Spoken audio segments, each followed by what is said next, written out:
अब क्या करूं बेटा, मुझे तो सब देखना पड़ता है। अच्छा ये सब छोड़ो, वो नेकलेस तो दिखाओ जो तुम्हें रिसेप्शन में पहनने के लिए मिला है, और वो साड़ी भी जो तुम्हें फेरों में पहनने के लिए मिली है। शनाया ने एक महंगी साड़ी और डायमंड का नेकलेस गायत्री देवी को पकड़ा दिया। ये देखो अवनी, इन दोनों की कीमत कम से कम 1 करोड़ तो होगी ही, और इसके अलावा भी बहुत सारी चीजें हैं। तुम देख क्यों नहीं रही? तुम ले नहीं सकती? मेरा मतलब गौतम तुम्हें दिला नहीं सकता तो क्या हुआ, तुम देख तो सकती हो ना। आखिर शनाया भी तो तुम्हारी ही बहन है।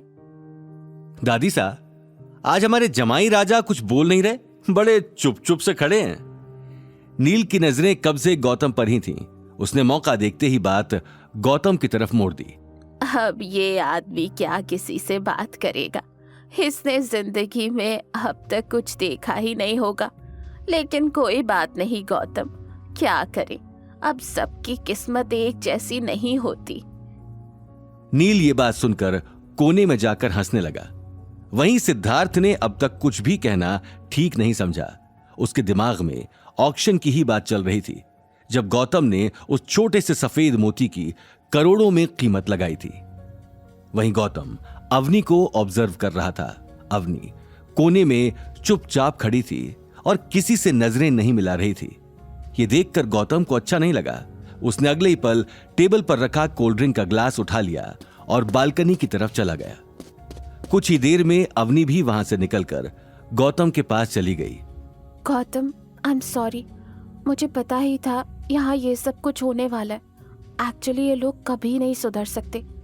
इन्हें सिर्फ बड़ा घर और ये सारी चीजें ही दिख रही हैं। अवनी ने गौतम के पास जाकर कहा, लेकिन तभी गौतम ने उसकी बात काटते हुए जवाब दिया। अवनी, मुझे इन छोटी छोटी बातों का बुरा नहीं लगता और मैं इन लोगों को अच्छे से जानता हूँ, और वैसे भी विला तो हमारे पास भी है। ये कहते हुए गौतम ने अवनी के हाथ में अपना हाथ डाल दिया, लेकिन इससे पहले कि अवनी आगे कुछ कह पाती, शनाया ने छुपकर ये सारी बातें सुन ली। क्या कहा? तुम्हारे पास भी विला है? आर यू जोकिंग और व्हाट? शनाया ने आगे आकर कहा और खिसियानी हंसी हंसने लगी। हाँ शनाया, तुमने ठीक सुना, हमारे पास भी विला है, लेकिन हम उसके बारे में चीख चीख कर सबको नहीं बताते, सबको बुलाकर उसका बखान नहीं करते। अच्छा, वाह, जरा मुझे भी तो पता चले कि कहां है तुम्हारा ये विला। शनाया ने भौहें चढ़ाते हुए पूछा। वहीं जहां तुम्हारा विला है, मेरा मतलब तुम्हारे पति का विला है, ठीक उसके पास में। ये बात सुनते ही अवनी और शनाया के पैरों तले जमीन खिसक गई। अवनी को कुछ समझ नहीं आया कि गौतम कौन से विला की बात कर रहा है। अवनी, तुम्हारे पति का दिमाग खराब हो गया है। घर बैठे बैठे इसकी अकल में पत्थर पड़ गए। पता नहीं क्या जो मुंह में आता है वो बोल देता है। शनाया ने गुस्से में कहा। नहीं शनाया, ऐसी कोई बात नहीं, गौतम मजाक कर रहा है। ये मजाक तुम दोनों अपने घर पर जाकर ही करना, मेरे सामने ज्यादा ओवर स्मार्ट बनने की जरूरत नहीं है। शनाया ने गुस्से में जवाब दिया। मैं मजाक नहीं कर रहा हूं, सच बोल रहा हूं शनाया। अंबर वैली में जहां तुम्हारा विला है, वहीं हमारा विला भी है।